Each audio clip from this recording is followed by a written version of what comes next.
had 50.1% of the votes against 49.1% for the Republican candidate Jack Ciattarelli. In the 2020 presidential election, Biden won 58% of the votes in New Jersey against 40% for Donald Trump in 2017. Now, Murphy was first elected with 50%.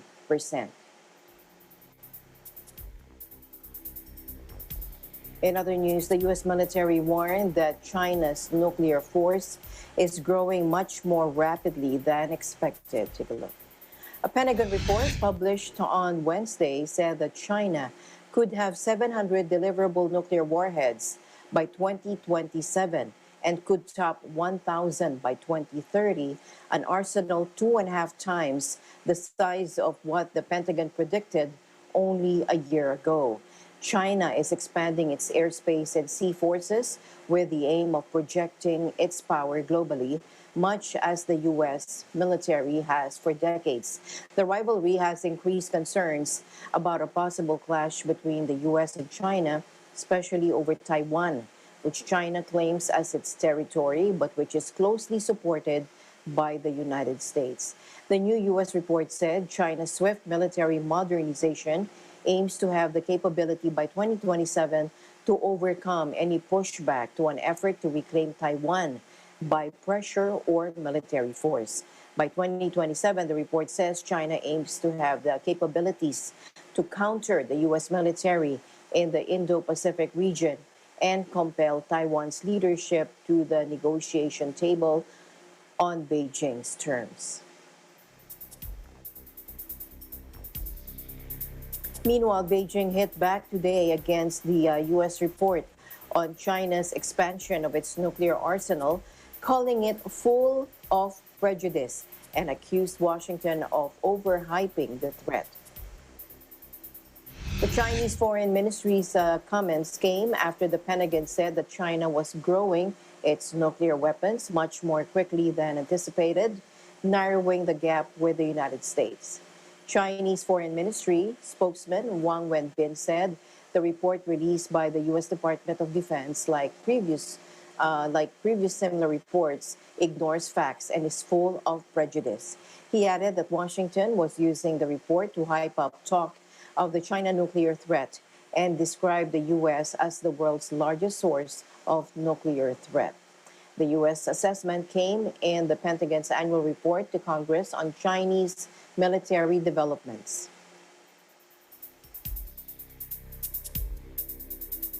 Meanwhile, India has increased its military manpower and ramped up its infrastructure in Arunachal Pradesh, a remote Himalayan region at the center of the long-festering border dispute with China. Take a look. We have observed some infrastructure development on the Chinese side, close to the LAC, in terms of essentially habitat. And that has led to correspondingly more number of troops that are now located or placed there. So taking note of all this, we have taken number of steps, number of measures. I think the foremost would be enhancing our surveillance, both close to the line of actual control as well as in the depth areas. A year after deadly high-altitude clashes with Chinese soldiers, India is ramping up its border defenses along a treacherous mountain range that has long been a flashpoint between the two countries. Arunachal Pradesh straddles the other side of the Himalayas from Tibet and shares a common Buddhist cultural heritage with its northern neighbor. Beijing also claims ownership of Arunachal Pradesh, which it refers to as South Tibet, and briefly occupied most of the territory 3 years after the Buddhist leader's flight in a short but bloody war. Tensions have flared again since mid-2020 when troops from both nations fought a hand-to-hand battle further west along their shared frontier in Ladakh, leaving 20 Indian and 4 Chinese soldiers dead. Each side routinely sends patrols into areas claimed or controlled by the other, and India has also accused China of establishing permanent settlements near the border.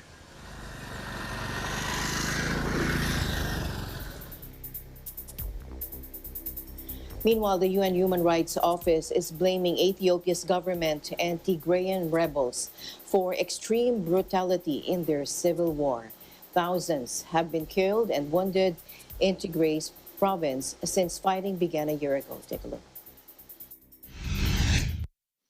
We have reasonable grounds to believe that during this period, all parties to the Tigray conflict have committed violations of international human rights, humanitarian, and refugee law. Some of these may amount to war crimes and crimes against humanity. Civilians in Tigray have been subjected to brutal violence and suffering. The Joint Investigation Team uncovered numerous violations and abuses, including unlawful killings and extrajudicial executions, torture, sexual and gender-based violence, violations against refugees, and forced displacement of civilians. The Tigray People's Liberation Front, or TPLF, which has been fighting Prime Minister Abiy Ahmed's government for a year, has claimed significant territorial gains in recent days, along with its ally, the Oromo Liberation Army, or OLA. As fighting has dragged on, reports of massacres, mass rapes, and a starvation crisis have emerged. A year ago, Prime Minister Abiy Ahmed deployed troops in Ethiopia's Tigray region, launching a campaign that he vowed would be swift and targeted. Instead, it devolved into a prolonged war marked by atrocities and starvation, and fighting now threatens the Ethiopian capital.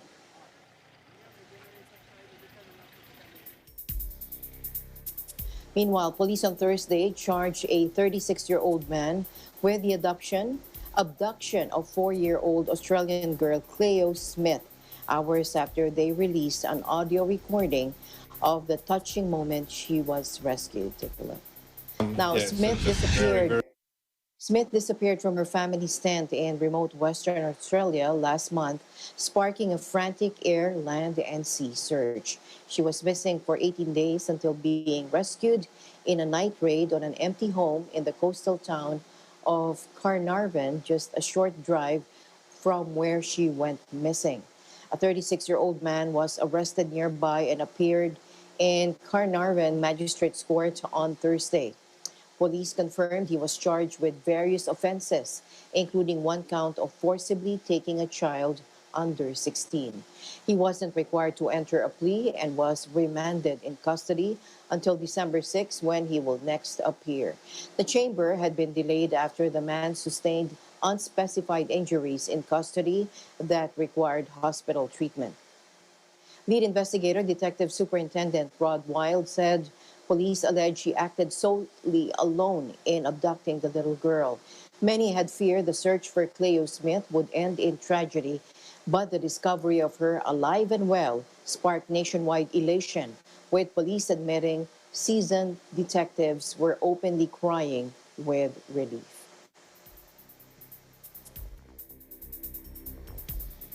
Meanwhile, a Myanmar junta court will this month hear closing arguments in Aung San Suu Kyi's incitement trial, according to a source, as it begins to wrap up proceedings that could jail the Nobel laureate for decades.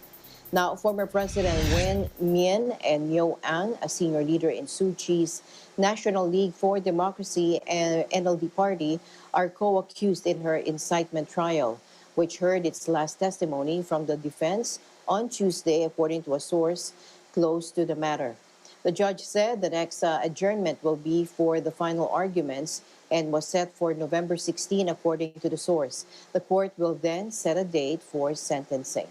The charges carry a maximum of 3 years in jail. Suu Kyi faces a raft of other charges, from illegally importing walkie-talkies to sedition, and faces decades in jail if found guilty on all counts. On Friday, Wen Tain, a former NLD parliamentarian and close aide of Suu Kyi, was handed 20 years in jail for treason, the first high-ranking member of the party to be jailed by a junta court. And the news continues here on Eagle News. Eagle News will be right back.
Alam namin ang iyong pagsisikap.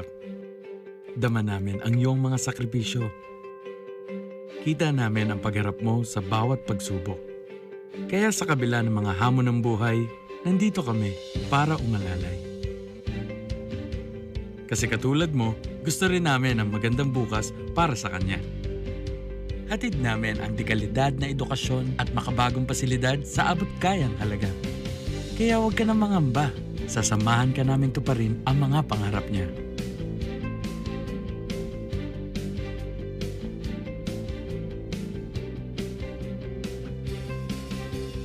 Maaasahan mong sulit dito ang mga pinagsikapan mo.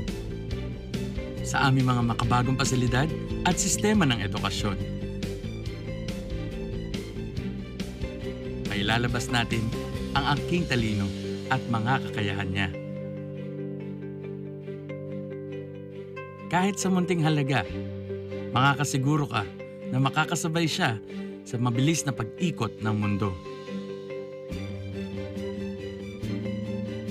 Sa new era, karamay mo kami sa bawat hamon. Kaagapay mo kami sa bawat hakbang. Kasama mo kami sa bawat ngiti at tagumpay.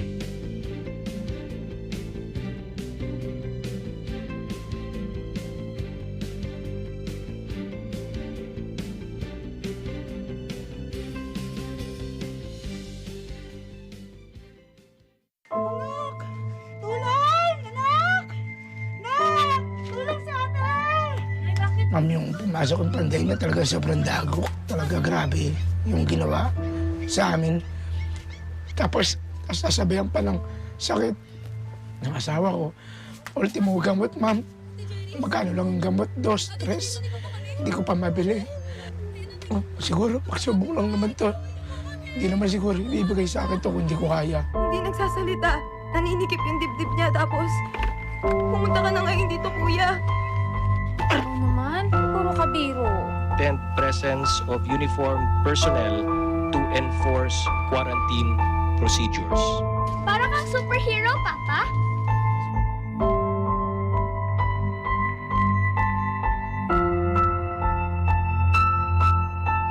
Isipin may makakain ka lang. Diba? Sabi nila na lalabas ka. Hindi ka ba nihawa? Sana mo paglabas mo. Hindi mo alam kung nakakuha ka na ng sakit. Diba ganun? Ako inisip po.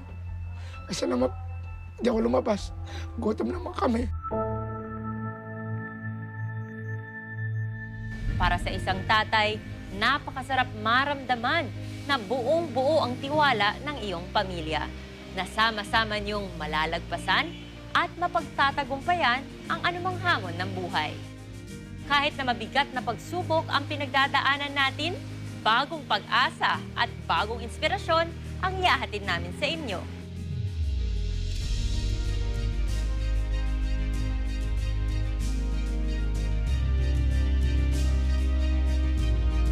Pinapangarap niya na mapagamot siya, ma'am. Ito na yung katuparan. na para mapagamot yung... Ito na yung katuparan na para mapagamot yung misis ko, Sir Eduardo B. Manalo. Maraming salamat po sa naitulong nyo na ibinigay po sa aking pamilya. Kaya kung kayo ay may kakilala, kaibigan o kamag-anak na nais nyong lingapin ang aming programa, ipadala nyo sa amin ang kanyang kwento.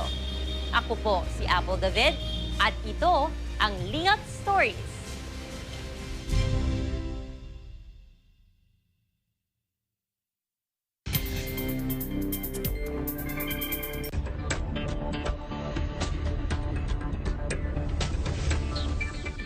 Welcome back. The Philippine Statistics Authority, or PSA, reported today that the unemployment rate in September slightly increased to 8.9% from 8.1% in August. Now, labor force participation also declined to 63.3% from 63.6% in the same period. The National Economic and Development Authority, or NEDA, said these numbers led to an employment loss of 542,000 or 642,000. These results were expected as many parts of the country remained under stringent and blanket quarantines for most of the survey period. In particular, the modified enhanced community quarantine was extended in the National Capital Region up to September 15, that according to Socio-Economic Planning Secretary and NEDA Director General Carl Kendrick Chua. Aside from the extended MECQ in September, weather disturbances, particularly Typhoon Jolina, affected some 30,000 hectares of agricultural land in regions of Central Luzon, Calabarzon, Mimaropa, Bicol, Western Visayas, Central Visayas, and Eastern Visayas contributed to the employment losses in the said month. Now, TikTok may be best known for dance routines and weird recipes, but posts by the so-called influencers. Financial influencers have proved an unexpected hit. The hashtag StockTalk. Strained of resources. Enter the Iglesia ni Cristo or Church of Christ, whose members in Hawaii and American Samoa recently came to their rescue.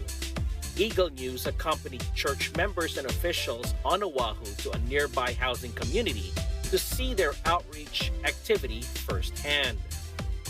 Kahawiki Village, just outside Honolulu's International Airport, is the latest community to benefit from the charitable works of the Iglesia ni Cristo Church of Christ through her Aid to Humanity program.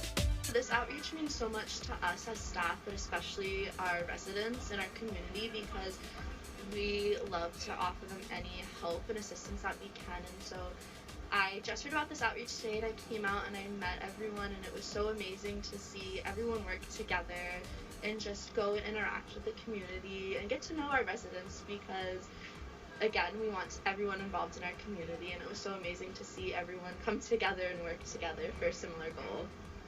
Housing community resident Chelsea, who used to be homeless, thanked both the community and the Church of Christ for continuing to assist those in need and even encourage others to benefit from these acts of kindness. I think that's awesome. You know, awesome that there are people out here that are still willing to do the acts of kindness, you know, because not so many people know about that, you know, because they only know of the struggle that they've been in for so long. To receive that kind of kindness and that there's people out there to help, you know, that's really awesome, you know.